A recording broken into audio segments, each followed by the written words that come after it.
Buenos días, queridos estudiantes. Nos estamos volviendo a encontrar para una siguiente clase del área de personal social. Yo les voy a enseñar solamente el área de personal social y religión en algunas oportunidades. Pero igual lo voy a tener y me da muchísimo gusto volverlos a encontrar conmigo acá en esta clase. Vamos a ver la siguiente diapositiva para poder explicarles y hacer un repaso, un reforzamiento de los temas anteriores, ¿ok? Y uno de los temas ha sido la línea de tiempo. Vamos a ver qué es una línea de tiempo. Es una representación gráfica de periodos cortos, medianos o largos en años, décadas, siglos en dicha línea, ¿ok? También es una técnica, ¿no?, que se usa para colocar datos muy importantes que puede ser de biografía de las personas o de la historia en sí. Vamos a ver el gráfico de una línea de tiempo. Por ejemplo, esa es una línea de tiempo de la vida de una persona, de la biografía de una persona, ¿no?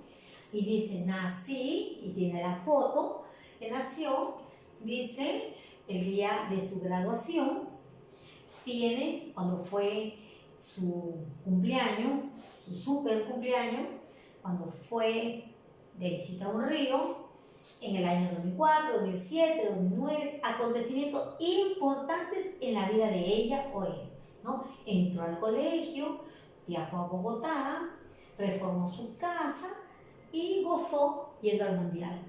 Son acontecimientos en la vida de esta persona y lo ha hecho por medio de una línea de tiempo de su vida, ¿ok? ¿Quedó claro por ahí? Muy bien. Pasamos a la siguiente diapositiva y vamos a tratar un segundo tema que es unidades de medida. En estas unidades de medida de tiempo, de masa, tenemos, por ejemplo, que una hora tiene 60 minutos. El minuto tiene 60 segundos. Los 60 segundos hacen un minuto, los 60 minutos hacen una hora. ¿Ok? Tenemos allí esta diapositiva, pasamos a la siguiente y vamos a observar acá que las unidades de tiempo también las consideramos como cada 5 años es un lustro, cada 10 años es una década, cada 100 años es un siglo y cada 1000 años es un milenio, ¿no? Todo esto se representa en números romanos, pero todo esto también son unidades de medida de tiempo, ¿ok?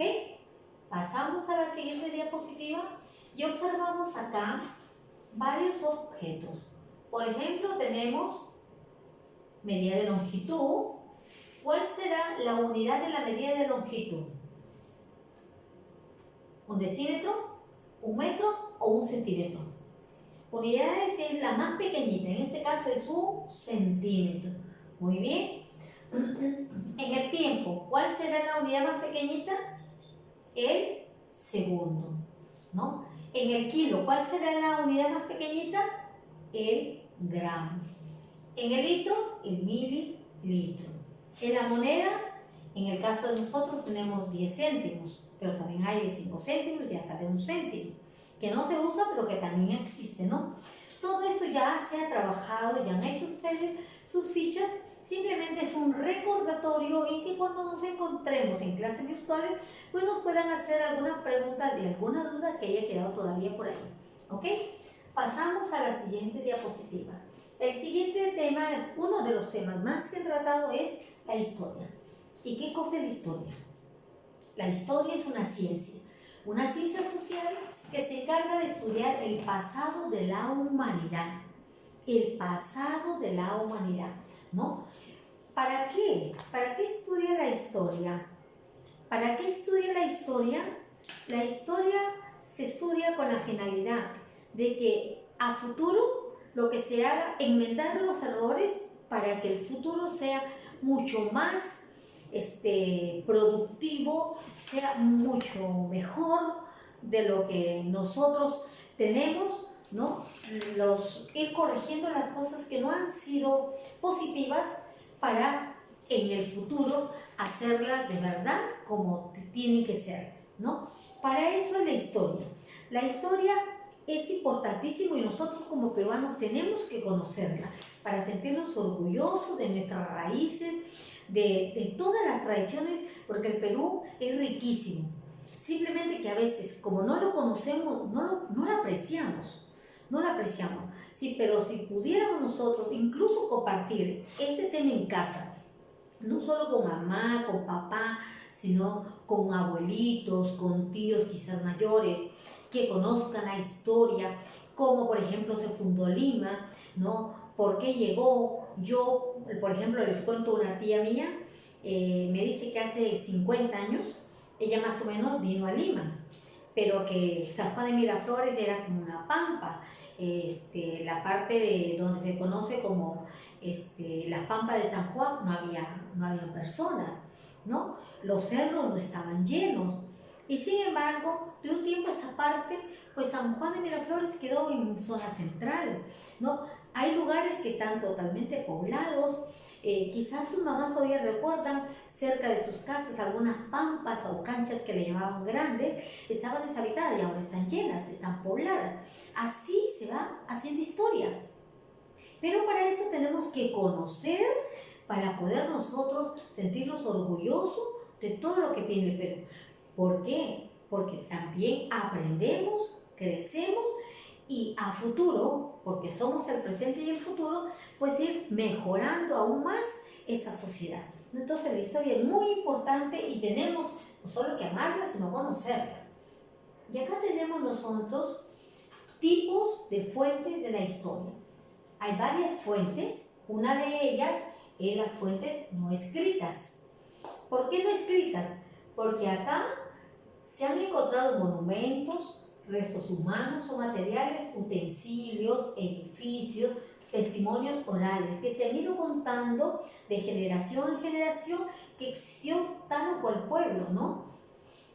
Yo recuerdo acá que, por ejemplo, para ustedes no es tan lejano que hace poco se descubrió en la cultura mochica el señor de Zipán, en un lugar de Zipán, ¿no? Entonces cuenta la historia eso. Y nosotros tenemos que tener en cuenta de que nos ayuda, nos sirve cómo fue las personas que gobernaron el antiguo Perú. Dentro de las fuentes escritas tenemos obras literarias, tratados, censos, documentos, periódicos, inscripciones y hasta monedas. Capaz ustedes no recuerdan, pero sus papás sí, ¿no? Hace unos 20 años, capaz 30 años, pues la moneda no era el sol, la moneda era el inti, ¿no? Ahora el inti comparado con el sol no vale nada, pero en ese tiempo nosotros ganábamos millones de intis. Ahora no ganamos millones de intis, ganamos soles, ¿no? Pero eso se ha ido dando con el paso, con el tiempo de la historia, ¿no? Tenemos también otra fuente histórica que es fuentes secundarias, tenemos allí los libros de historia, tenemos biografías, tenemos tratados de arte, estudios arqueológicos, que han hecho personas que han investigado por qué, cómo, dónde se desarrolló tal o cual situación, ¿no? Estas son las fuentes primarias. Pasamos a la siguiente diapositiva con otro tema muy interesante también, ¿no? En este tema se habla cómo llegó el hombre a América. ¿Cómo surgió? Hay tres teorías. La teoría asiática, la teoría polinésica y la teoría de inmigración australiana. En la teoría asiática es del autor Alex Hartland. La teoría polinesia, su autor es Paul Rivet. Y la teoría de inmigración australiana es su autor Méndez Correa. Sostiene Alex que el hombre llegó de Asia a Alaska. ¿Y cómo llegó de Asia a Alaska? En un periodo glacial, que cuando estos hielos se derritieron, permitieron el paso del hombre.